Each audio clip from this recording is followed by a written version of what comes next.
হয় সমূহ অসমবাসী ৰাইজলৈ আমি যুৱ মঞ্চ টংলাৰ তৰফৰ পৰা ৰঙালী বিহুৰ আন্তৰিক হিয়া ভৰা শুভকামনা যাচিছোঁ বিহুৰ উলগ যাচিছোঁ আমি যুৱ মঞ্চ বিগত বৰ্ষকেইবোৰৰ দৰে এইবেলিও আমি অষ্টবিংশতিতম বহাগী উৎসৱটি অহা বহাগ মাহৰ 30-31 বহাগ আৰু 1 জেঠ তাৰিখে তিনিদিনীয়া বৰ্ণাঢ্য কাৰ্যসূচীৰে টংলা উচ্চতৰ মাধ্যমিক বিদ্যালয় খেলপথাৰ প্ৰাংগণত আমি আয়োজন কৰাৰ বাবে মনস্থ কৰিছোঁ টংলাবাসী ৰাইজৰ আশীষ শিৰত লৈ সকলোৰে অভিভাৱকত্বৰ পৰামৰ্শ আমি শিৰত লৈ পেলাই আমি আগবাঢ়িছোঁ আৰু আজি আমাৰ পবিত্ৰ লাইখুটা স্থাপন আছিলে আৰু ভগৱানৰ ওচৰত আমি প্ৰাৰ্থনা জনাইছোঁ আজি এই লাইখুটা স্থাপনৰ পবিত্ৰ দিনটোত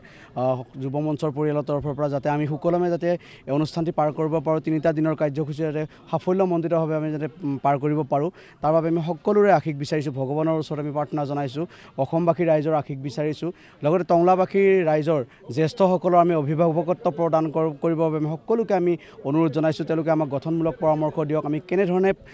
আমি আগবাঢ়িলে আমি অনুষ্ঠানখিনি সাফল্যমণ্ডিতভাৱে পাৰ কৰিব পাৰোঁ আমি ইতিমধ্যে আমাৰ কাৰ্যসূচী আমাৰ ওলাই গৈছে কাৰ্যসূচী অনুযায়ী আমি 30 বহাগ তাৰিখে আমি ৰাতিপুৱা আমাৰ যুৱ মঞ্চৰ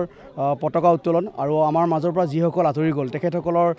স্মৃতিক সুঁৱৰি পেলাই আমি স্মৃতি তৰ্পণ কাৰ্যসূচীৰে আমাৰ ৰাতিপুৱাৰ কাৰ্যসূচী আমি আৰম্ভ কৰিম আৰু তাৰ পিছতে আমি এই অঞ্চলৰ উঠি অহা কণ কণ ল'ৰা ছোৱালীসকলৰ মাজত চিত্ৰাংকন প্ৰতিযোগিতা বিভিন্ন ধৰণৰ খেল ধেমালিৰ প্ৰতিযোগিতা আমি আয়োজন কৰিম তাৰ পিছতে জিলা ভিত্তিত আমি শিশু আৰু চেমনীয়াৰ বিহু নাচৰ আমি প্ৰতিযোগিতাৰ ব্যৱস্থা কৰিছোঁ তাৰ পিছত দ্বিতীয় দিনৰ কাৰ্যসূচীত আমি অসম ভিত্তিত মুকলি বিহু প্ৰতিযোগিতা আয়োজন কৰিছোঁ য'ত নেকি অসমৰ আগশাৰীৰ বিভিন্ন বিহু দলে অংশগ্ৰহণ কৰিব আৰু আমি শেষৰটো দিনত আমি সকলোৰে আশীষ শিৰত লৈ পেলাই অসমৰ স্বনামধন্য কণ্ঠশিল্পী বিশিষ্ট কণ্ঠশিল্পী কুসুম কৈলাশ আৰু প্ৰিয়ংকা ভৰালী গীতৰ শৰাই ৰাইজৰ মাজলৈ আগবঢ়াম বুলি আমি আগবাঢ়িছোঁ লগতে আমি যিহেতু আমাৰ 1 জেঠ তাৰিখটো আমাৰ বহাগৰ ভিতৰত নপৰিলে সেইকাৰণে সেইখন আমি বিহু হিচাপে নহয় সাংস্কৃতিক সন্ধিয়া হিচাপে আমি ৰূপায়ণ কৰিম আৰু বাকী দুয়োটা দিন বহাগৰ যি 30 আৰু 31 বহাগ সেই দুয়োটা দিনতে আমি সংস্কৃতি ৰক্ষাৰ বাবে বিহুক যাতে আমি প্ৰকৃতভাৱে উপস্থাপন কৰিব পাৰোঁ সকলোৱে যাতে আমি আমাৰ জাতীয় বাপতিসাহোন বিহুটিক যাতে আমি প্ৰকৃত ৰূপত উপস্থাপন কৰোঁ তাৰ বাবে আমি সকলোৱে আমি আগবাঢ়িছোঁ আৰু লগতে আমি যুৱ মঞ্চ টংলা তৰফৰ পৰা আমি পুনৰবাৰ আমি সকলোৰে আশীষ অভিভাৱকত্ব বিচাৰিছোঁ গঠনমূলক পৰামৰ্শ বিচাৰি আমি কাৰ্যসূচীত আমি সফলভাৱে ৰূপায়ণ কৰাৰ ক্ষেত্ৰত সকলোৰে সহায় সহযোগিতা আন্তৰিকতাৰে কামনা কৰিছোঁ পোনপ্ৰথমে মই টংলাবাসীৰ লগতে সমূহ অসমবাসী ৰাইজলৈ অসমীয়া নৱবৰ্ষ আৰু ৰঙালী বিহুৰ ওলগ জনালোঁ আমাৰ যুৱ মঞ্চৰ 14, 15, 16 মে অসমীয়া 30, 31, 1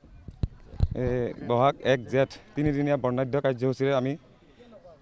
বিহুখন উদযাপন কৰিম বুলি মনস্থ কৰিছোঁ তিনিদিনীয়া কাৰ্যসূচীৰ প্ৰথম দিনা কাৰ্যসূচী থাকিব আমাৰ